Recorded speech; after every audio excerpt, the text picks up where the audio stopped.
It's all about humanity. तो कुछ ऐसे एनिमे जिनके कैरेक्टर्स और उनकी स्टोरी लाइन्स आपकी एक्सपेक्टेशन को भी पार कर सकें, वो एनिमे मास्टरपीस एनिमे कहलाते हैं। तो इसलिए आज मैं आप लोग के लिए टॉप 10 मास्टरपीस एनिमे लेके आऊँ जो मस्ट वॉच हैं। तो ये वीडियो मास्टरपीस एनिमे का पार्ट 2 है। पार्ट 1 नहीं देखा है तो आप चैनल में जाके देख सकते हो। तो ये सारे एनिमे आप लोगों को कहाँ से देखने हैं वो भी मैं आपको वीडियो में आगे बताने वाला हूँ। साथ ही साथ एनिमे में कितने सीजन्स और एपिसोड हैं उसके लिए आपको स्क्रीन में डिटेल्स दिख जाएंगी। 10th पोजीशन पे आता मेड इन एबिस और ये adventure dark fantasy isekai anime है और 2017 का एनिमे ऑफ द ईयर भी रह चुका है। तो जब आप इस एनिमे को देखना स्टार्ट करोगे तो इसका एनिमेशन देख के आपको लगेगा कि ये मेड फॉर किड्स के लिए है, लेकिन ये जस्ट इसका अपोजिट है। एक एडल्ट बेस्ड सीरीज को देख के हैरान रह जाएगा। और एनिमे जब आप देखना स्टार्ट करोगे तो अचानक से अर्थ में कहीं पे एक होल अपैर हो जाता है जो कि काफ़ी ज़्यादा मैसिव और गहरा होता है और इस मैसिव होल को नाम दिया गया है एबिस। इस एबिस में लेवल्स होते हैं और हर एक लेवल के उतने ही खतरनाक मॉन्स्टर होते हैं। तो जो भी इसके अंदर जाता है उसका जाना तो आसान होता है लेकिन वापस आना उतना ही मुश्किल होता है। इंसान एक क्यूरियस प्राणी है, इसलिए वो एबिस के चारों तरफ अपनी ह्यूमन सिविलाइजेशन को बसा रखती है। अब स्टोरी की बात करें तो 12 साल की एक लड़की जिसका नाम रिको होता है वो अपनी माँ को ढूंढने के लिए उस एबिस के अंदर जाती है और उसी का एडवेंचर हमें ये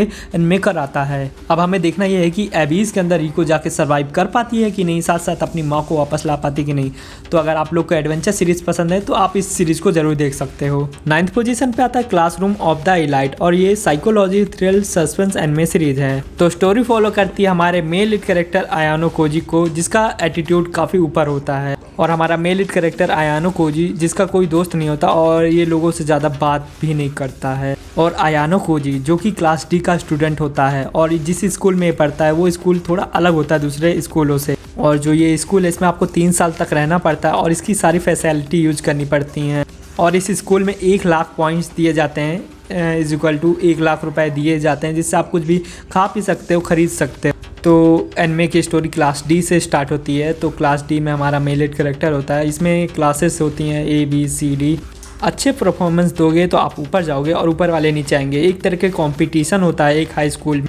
तो मैं ज़्यादा नहीं बताऊंगा वरना स्पॉयलर्स हो जाएंगे, ठीक है। तो मैं आपको एक ओपिनियन दूंगा कि एक अच्छा एनिमे आपको देखना जरूर चाहिए। 8th पोजीशन पे आता है मुसुको टेंसी और ये इसेकाई फैंटेसी एनिमे सीरीज है। तो एनिमे के स्टार्ट में हमारा मेल लीड कैरेक्टर दिखाया जाता है और ये काफ़ी ज़्यादा होपलेस ह्यूमन होता है और इसका एक एक्सीडेंट हो जाता है और इसकी डेथ भी हो जाती है और इसका पुनर्जन्म होता है, लेकिन अर्थ में नहीं, किसी दूसरी दुनिया में जहाँ पे फेरी टेल और फैंटेसी जैसी चीज़ें एक्सिस्ट करती हैं। भले ये बच्चा होता है पर उसके पास वो सारी यादें होती हैं जो कि इसके पहले जन्म में रहती हैं। और हमारा मेल लीड कैरेक्टर रियोदेस जिस दुनिया में जन्म लेता है वहाँ पे कई सारे लोगों को मैजिक करना आता है और उसी मैजिक को सीखने में रियोदेस को बिल्कुल भी टाइम नहीं लगता और उसके आसपास के लोग उसे देख के हैरान हो जाते हैं कि इतनी जल्दी मैजिक कैसे सीख पा रहा है। रियोदेस जिसे आसपास के लोग काफ़ी अच्छा मानते हैं मैजिक के अंदर, लेकिन वो अभी भी एक बच्चा है और जिस दुनिया में इसने जन्म लिया उस दुनिया में उससे भी ज़्यादा पावरफुल लोग होते हैं। तो हमारा मेल लीड कैरेक्टर जो कि अपने आप को एक हारा हुआ इंसान मानता है। अब देखना ये है जो रियोदेस जिसने पुनर्जन्म लिया है वो आगे चल के क्या क्या कर पाता है।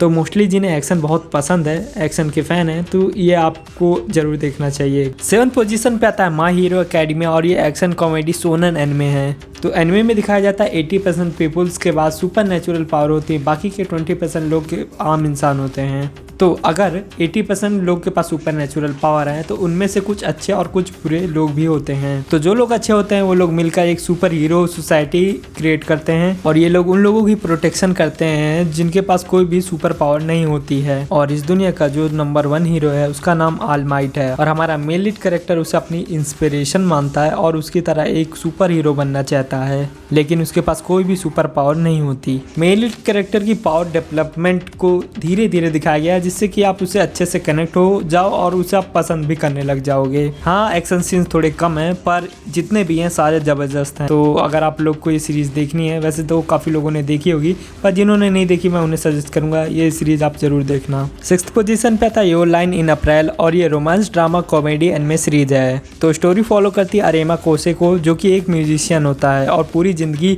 पियानो बजाने के अलावा वो कुछ नहीं करता है और सिर्फ 12 साल की उम्र में ही वो एक मशहूर पियानिस्ट बन जाता है। लेकिन फिर उसकी ज़िंदगी में कुछ ऐसा होता है कि वो पियानो बजाना छोड़ देता है और तब से मानो उसकी ज़िंदगी अटक सी जाती है, ना वो ज़िंदगी में आगे बढ़ता है ना पीछे। तभी उसकी मुलाकात मियाज़ानो काओरी से होती है और उसकी लाइफ बदलने लग जाती है। कैसे, ये तो मैं आपको नहीं बताने वाला, ये आपको एनिमे देख के जानना पड़ेगा। काफ़ी सैडेस्ट एनिमे है।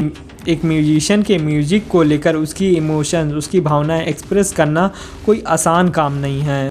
और हमारे दोनों मेल लीड कैरेक्टर कोसे और काओरी भी म्यूजिशियन हैं और इन दोनों के बीच जो भी एक सुपर नेचुरल सा दिखाया गया है वो उनके इमोशंस और फीलिंग्स हैं।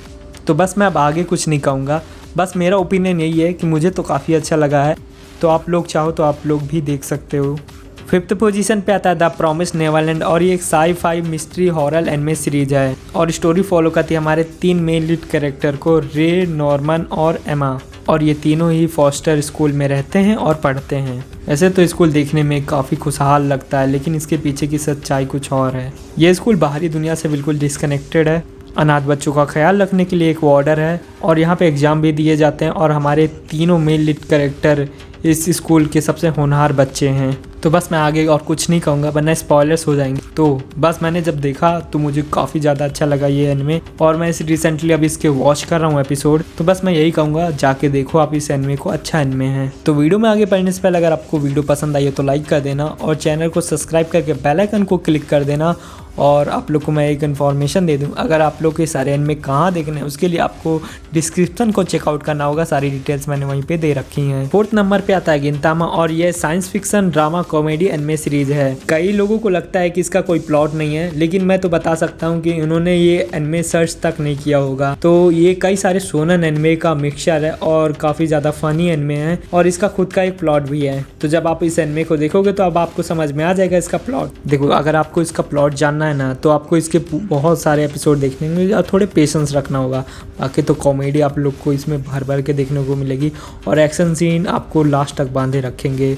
तो फिर भी मैं आपको इसके प्लॉट को थोड़ा बता देता हूँ। एक समय होता है जब सामुराई और एलियंस की वॉर होती है जिसमें एलियन जीत जाते हैं और ह्यूमन सिविलाइजेशन हार जाती है। यहाँ पे एलियंस का राज चलता है और ह्यूमंस और एलियन एक साथ रहते हैं और सामुराई तो कोई बचा ही नहीं होता, केवल हमारे मेन लीड कैरेक्टर साकातो गिंतो को छोड़कर। तो आगे हमें देखना है कि क्या क्या होता है। देखो यार, इसका प्लॉट में जो एक्शन सीन्स हैं वो आपको तो बांधे रखेंगे, साथ साथ इसमें बहुत सारे कैरेक्टर हैं। जब उनसे आपका इंट्रोड्यूस कराया जाएगा तो आप लोग को वो पसंद आने लग जाएंगे।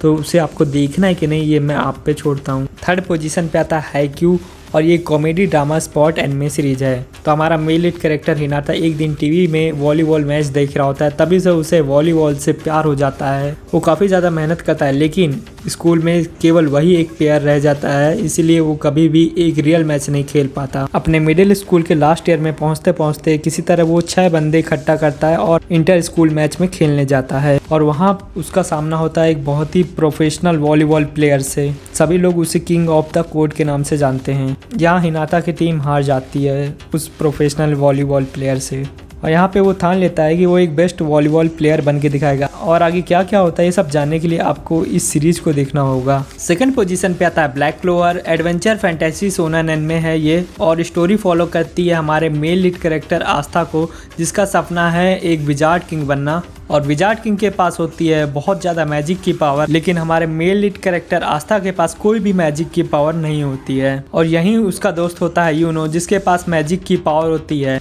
और वो ऐसे ऐसे मैजिक भी कर लेता है जो उसके उम्र के बच्चों का कर पाना इम्पॉसिबल होता है। अब एनिमे में हमें ये देखना है कि हमारा मेल लीड कैरेक्टर आस्था, जिसके पास कोई भी मैजिक की पावर नहीं होती, वो कैसे एक विजार्ड किंग बन पाता है। और ये एक शोनन एनिमे है तो एक्शन तो आपको देखने को मिलता ही है। 1st नंबर पे आता है मॉन्स्टर, क्राइम, मिस्ट्री, साइकोलॉजी पर बेस्ड है ये एनिमे।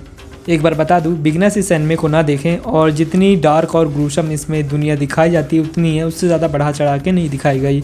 इस एनिमे का प्लॉट ये है कि जर्मनी में एक हॉस्पिटल में जापान का बहुत ही प्रोफेशनल न्यूरो सर्जन होता है। वो इतना परफेक्ट होता है कि वो जिस पर भी ऑपरेट करे उसके बचने के 90% चांस होते हैं।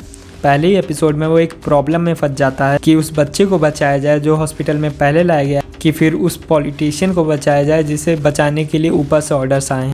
फिर भी वो बच्चे को बचाने का फैसला करता है, लेकिन बाद में उसे एहसास होता है कि उसने एक मॉन्स्टर को नई ज़िंदगी दे दी है। कुछ सालों बाद वो बच्चा बड़ा होकर उससे मिलता है और उसे उसकी पूरी सच्चाई पता चलती है।